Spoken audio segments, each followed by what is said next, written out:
இன்றே டவுன்லோட் செய்து உங்கள் ஃபேவரட் ஷோக்களை என்ஜாய் பண்ணுங்க.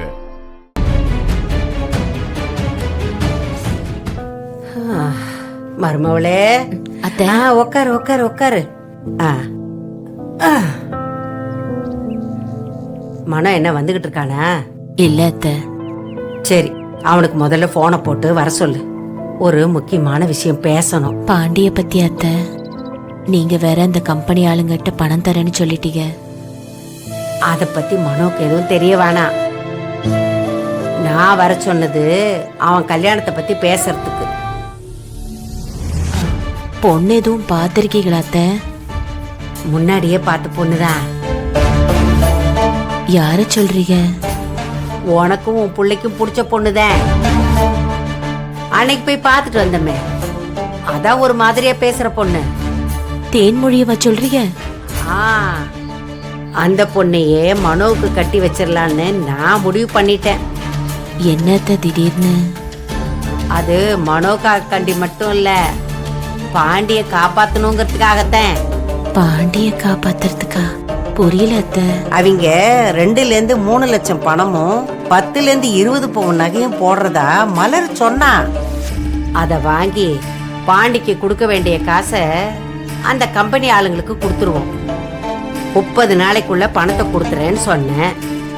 நானும் 2-3 இடத்துல பணத்தை கேட்டு பார்த்தேன். நம்ம அவசரத்துக்கு ஒத்தாசை பண்ண இங்க எவனுமே இல்ல. இதை விட்டா வேற வழியும் கிடையாது. அது இல்ல அத்தை, பணத்துக்காக அந்த பொண்ணை கல்யாணம் பண்ணிட்டு வந்தா அவங்க நம்மள என்ன நினைப்பாங்க? அந்த பொண்ணை காசுக்காக கூட்டிட்டு வந்த மாதிரி ஆயிடாதா? ஏய், என்ன அது என்ன ஜமீன்தார் குடும்பமா? நம்ம வீட்டுல சம்மந்தம் வச்சுக்கிற அளவுக்கு அவங்களுக்கு என்ன தகுதி இருக்கா? இதையெல்லாம் யோசிக்காமல நான் சரின்னு சொல்லுதேன். இத பாரு மருமகளே, நாம ஒண்ணு அவங்க குடும்பத்துக்கு கெடுதல் எதுவும் செய்யலையே. சொல்ல போனா நாம நல்லதுதான் செய்யறோம். மட்டும் இல்ல, மலர் சொன்னா அந்த பொண்ணுக்கு நிறைய சம்பந்தம் தட்டி போயிட்டே இருக்கான்.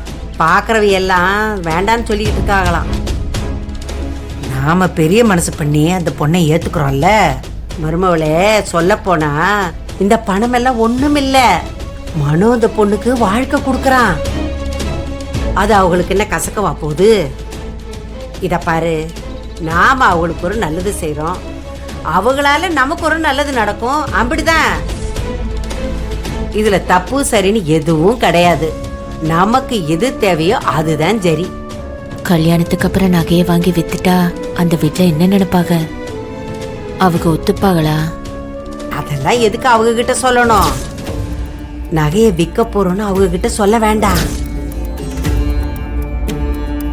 சொல்லாம எப்படி அத்தை?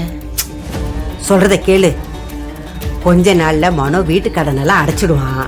அதுக்கப்புறம் நானே வீட்டு மேல காசை வாங்கி அந்த நகையெல்லாம் திரும்ப செஞ்சு வச்சிடுறேன். போதுமா?